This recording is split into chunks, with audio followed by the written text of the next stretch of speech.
बिस्मिल्लाहिर्रहमानिर्रहीम अस्सलाम वालेकुम। मैं हूं महरीन सब्तैन। देख रहे हैं आप मेरा यूट्यूब चैनल और फेसबुक पेज। नाज़रीन, 12 साल मासूम नूर फातिमा अपनी माँ के लिए कुर्बान हो गई। जी हाँ, मैं ये सच कहूँगी, वो अपनी माँ के लिए कुर्बान हो गई। अपने बाप को उसने एक बुरी औरत से बचा तो लिया, लेकिन अपनी ही ज़िंदगी से हाथ धो बैठी। ये मासूम सी नन्ही सी बच्ची, इसकी बॉडी मिलती है एक तंदूर के अंदर से। आखिर इस मासूम बच्ची ने ऐसा क्या किया था कि उसको इतनी खौफनाक सज़ा दी गई? ये कहानी जो है, ये वालिदैन के लिए भी एक लम्हा फ़िक्रिया है। दूसरी शादी करने वाले मर्द हज़रात और दूसरी शादी को बर्दाश्त न करने वाली पहली बीवी की जो ख़्वाहिशात हैं, उनकी भीड़ चढ़ने वाली ये मासूम बच्ची। ये अगर मैं कहूँगी तो कुछ गलत ना होगा। गो ये मुश्किल है बहुत एक औरत के लिए सौतन को बर्दाश्त करना, दूसरी औरत को बर्दाश्त करना, लेकिन एट द सेम टाइम जब इसी मामले में बच्चे इन्वॉल्व हो जाते हैं या कर दिए जाते हैं डायरेक्टली और इनडायरेक्टली, तो उसका ऐसा भयानक अंजाम होता है। अब ये वाक़या क्या है, ये आपको बताऊँ कि ये पेश आता है सरगोधा में। सरगोधा में ये बड़ा ही खौफ़नाक वाक़या पेश आता है, जब एक तंदूर का मालिक होता है। तंदूर का मालिक जो है, उसने 3 दिन से इस तंदूर को बंद किया होता है। वो आता है, अपना शटर खोलता है। शटर के बाहर ही तंदूर होता है। तंदूर के ऊपर से जैसे ही ढक्कन उठाता है, तो अंदर झाँकता है, तो उसकी चीखें निकल जाती हैं। पूरा मोहल्ला इकट्ठा हो जाता है, देखते हैं अंदर एक मासूम बच्ची जो है, वो पड़ी होती है मुर्दा हालत में। मोहल्ले के लोग इकट्ठे हो जाते हैं और पता लगता है कि ये तो मोहल्ले के एक अपने मोहल्लेदार हैं, उनकी ये बेटी है। उनके नाना को बुलाया जाता है, घर वाले आते हैं, पुलिस आती है और फिर जो कहानी पता लगती है, वो बड़ी ही खौफनाक है। ये कहानी शुरू होती है एक ऐसे घर से जो 14 साल से एक शादीशुदा मियाँ-बीवी ज़िंदगी गुज़ार रहे थे। इनके 3 बच्चे थे। 12 साला बच्ची नूर फातिमा सबसे बड़ी थी, जिसके बाद इनके 2 बेटे थे, अब्दुल्ला और शोएब। और ये जो 3 बच्चे हैं, ये हैं तंज़ील अली के। तंज़ील अली की शादी थी नूर फ़ातिमा की वालिदा के साथ, और नूर फ़ातिमा की वालिदा का नाम है अक्सा। अक्सा और तंज़ील जो है, इनकी 14 साल शादी होती है। 14 साल की शादी है, 12 साल की इनकी बेटी है और उसके बाद 2 बेटे और हैं। अल्लाह ने इनको एक खूबसूरत फ़ैमिली से नवाज़ा था। लेकिन उसके बाद इन्हीं के इलाके में रहने वाली एक और ख़ातून होती है, जिस पर कि तंज़ील का दिल आ जाता है। दोनों के दरमियान बातचीत होती है, फ़ोन पे नंबर एक्सचेंज होते हैं, आते-जाते एक-दूसरे से बातचीत करना, और करते-करते ये मोहब्बत इतनी ज़्यादा हो जाती है कि आखिरकार तंज़ील जो है, वो ये इरादा करता है कि मैं इससे शादी करूँगा। क्योंकि उस खातून की भी यही ख़्वाहिश थी कि मुझसे शादी करोगे, तो फिर मैं अब तुमसे बात आगे बढ़ाऊँगी, वरना खुदा हाफ़िज़। अब वो तंज़ील इसके साथ शादी करने से पहले उसको बताता है कि मेरे माली हालात इतने अच्छे नहीं हैं, मेरे 3 बच्चे हैं ऑलरेडी, मैं उनका खर्चा भी उठा रहा हूँ, तो वो कहती है कि मुझे कोई प्रॉब्लम नहीं, मैं तुम्हारी पहली बीवी के साथ रह सकती हूँ। तंज़ील कहते हैं, तुम तो रह लोगी, पता नहीं वो भी रहेगी कि नहीं? तो वो कहती है कि जब मैं ये कुर्बानी दे रही हूँ, तो क्यों नहीं, वो भी दे सकती है। तंज़ील को उसकी ये बात बड़ी अच्छी लगती है कि देखो इसका दिल कितना बड़ा है कि ये तो मेरी पहली बीवी के साथ रहने के लिए तैयार है, अब मेरी पहली बीवी को भी ये कुर्बानी तो देनी ही होगी। अब तंज़ील इसी इरादे के साथ उससे शादी करता है। शादी करने के बाद इसको अरसा को अपने घर लेकर आता है। जिस दिन वो अपने घर लेकर इसको अंदर दाखिल होता है, तो इसकी बीवी इसको एक औरत के साथ हाथ में हाथ डाले अंदर दाखिल होते देखती है, तो एकदम चौंक पड़ती है और कहती है कि ये कौन है औरत तुम्हारे साथ? इस बात पे तंजील उसे कहता है कि ये कोई और नहीं बल्कि मेरी बीवी है। अक्सा कहती है कि तुम्हारी बीवी तो मैं हूँ, तुम कैसी बातें कर रहे हो? यहाँ पर वो उसे कहता है कि तुम भी मेरी बीवी हो, ये मेरी दूसरी बीवी है और तुम्हें इसको कबूल करना होगा। इस बात पर वो हक्का बक्का रह जाती है, रोना शुरू कर देती है और फिर चीखना चिल्लाना शुरू कर देती है। वो उसे कहती है कि इसको लेकर यहाँ से बाहर निकल जाओ, मेरे घर में ये कदम नहीं रखेगी, तुमने ऐसा कैसे कर लिया? हमारे बच्चे हैं, हम खुशहाल जिंदगी गुजार रहे हैं, ये चुड़ैल औरत तुम कहाँ से इस घर में ले आए? इस पर वो उसे कहता है कि अपनी ज़ुबान सँभाल के रखो, अगर तो तुम चाहते हो कि तुम यहाँ पर रहो, तो तुम्हें इसको बर्दाश्त करना होगा। इस पर वो कहती है कि ऐसा तो हरगिज़ नहीं हो सकता। रोते-धोते अपने बच्चों को उठाती है, अपना सामान लेती है और अपने बाप के घर चली जाती है, जो कि इसी गली में रहता है। अब तंज़ील को ये ज़हन में होता है कि कुछ अरसे के बाद वापस ही आएगी, ज़ाहिर-सी बात है, इसका घर है, बाप कहाँ रख सकता है, इतने खर्चे भी नहीं। अब इसके वालिद जब सारी कहानी सुनते हैं, तो वो तंज़ील से राब्ता करते हैं और कहते हैं कि तुमने क्या किया, अपनी बीवी के ऊपर एक और बीवी ले आए? तुम कैसे ये कर सकते हो? तुम्हारे बच्चे हैं, तुम ये काम करके क्या करना चाहते हो? तो वो कहता है कि देखिए, दूसरी शादी इस्लाम में इजाज़त है, अब तो मैंने कर ली। ना मैं इसको तलाक दे सकता हूँ, ना मैं उसको देना चाहता हूँ। तो उसको समझाइए और बताइए कि आखिर एक ही घर में रहे, क्योंकि मेरे तो इतने हालात नहीं कि मैं दोनों बीवियों को अलग-अलग रख सकूँ। अब यहाँ पर वो कहते हैं कि देखो ऐसा तो मुमकिन नहीं है, ना वो मानेगी और ना मैं चाहता हूँ। ये कहकर वो चले जाते हैं। बेटी को जाके सब बताते हैं। बेटी कहती है कि हरगिज़ नहीं, उस घर में तो मैं कभी भी नहीं जाऊँगी जहाँ पर वो औरत है। उसको वहाँ से वो निकाले ताकि मैं अपने घर में वापस जाऊँ। अब यहाँ पर वो ज़िद करके बैठ जाती है। वालिद जो है इन बच्चों का, वो उधर अपनी नई बीवी के साथ ज़िंदगी के दिन मज़े के गुज़ारता है आराम से, उसको कोई प्रॉब्लम ही नहीं।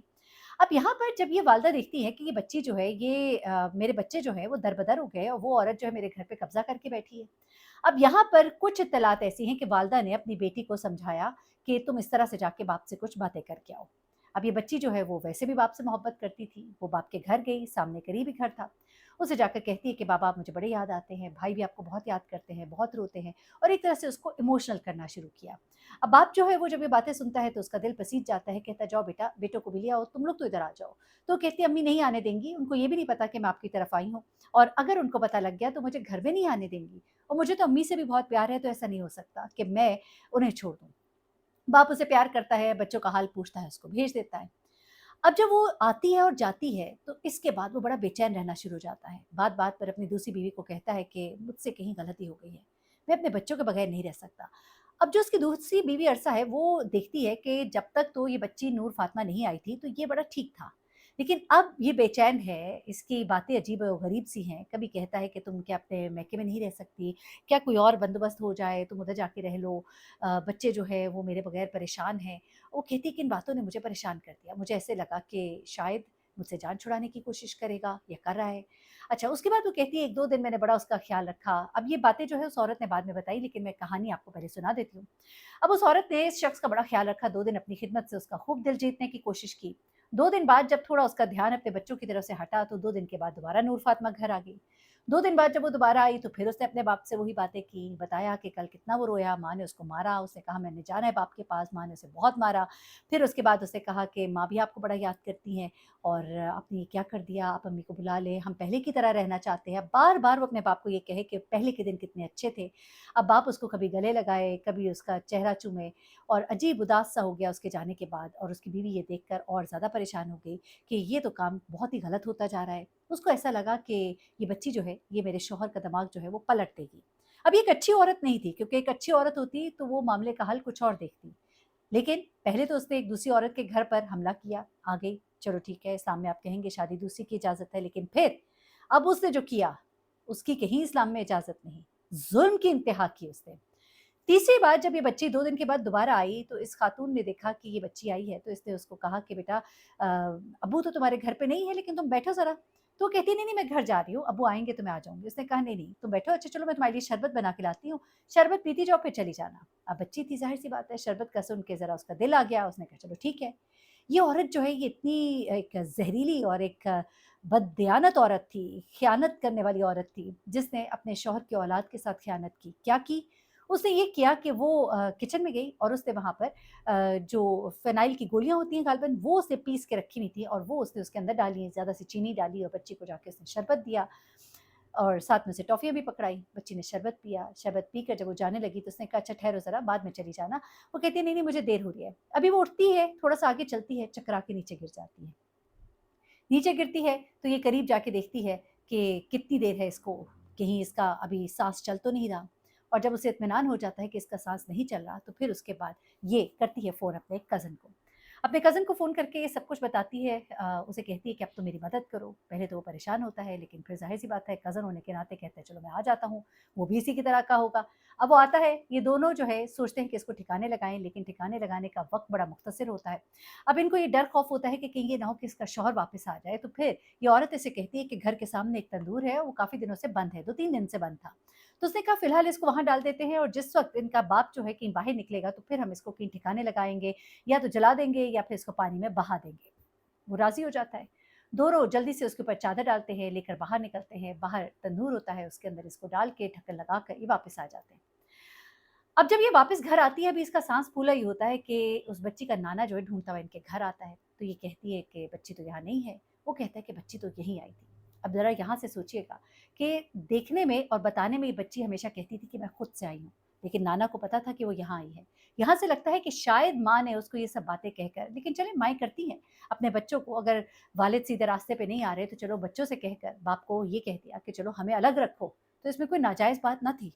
लेकिन यहाँ पर इस बच्ची ने खमियाज़ा भुगता।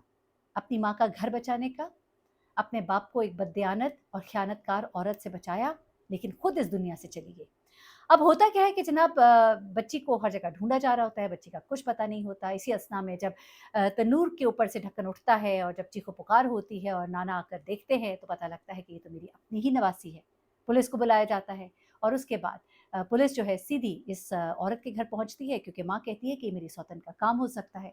अब यहाँ पर जब पुलिस पहुँचती है तो देखती है कि वो अभी कुछ तैयारियों में ही है शायद भागने की, लेकिन उसको पकड़ लिया जाता है। पहले तो वो आए-बाएँ शाएँ करती है, लेकिन उसके बाद आखिर वो मान जाती है और वो कहती है कि मुझे ऐसा लगा कि ये लड़की जो है ये मेरा घर बर्बाद कर देगी।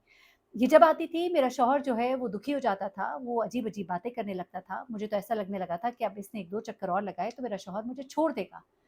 तो मैंने इसका ये इरादा किया कि इससे जान छुड़ा लेती हूँ, ताकि ना ये रहेगी, ना बाप को आके समझाएगी और ना ही मेरी ज़िंदगी जो है वो मुश्किल में पड़ेगी। इस तरह से ये मासूम बच्ची जो है, ये इस गंदी औरत के घिनौने चाल का शिकार हुई और माँ-बाप की जो चपकलिश थी, उसका शिकार हुई। अपना बहुत ख्याल रखिएगा, दुआ में याद रखिएगा। अल्लाह हाफ़िज़।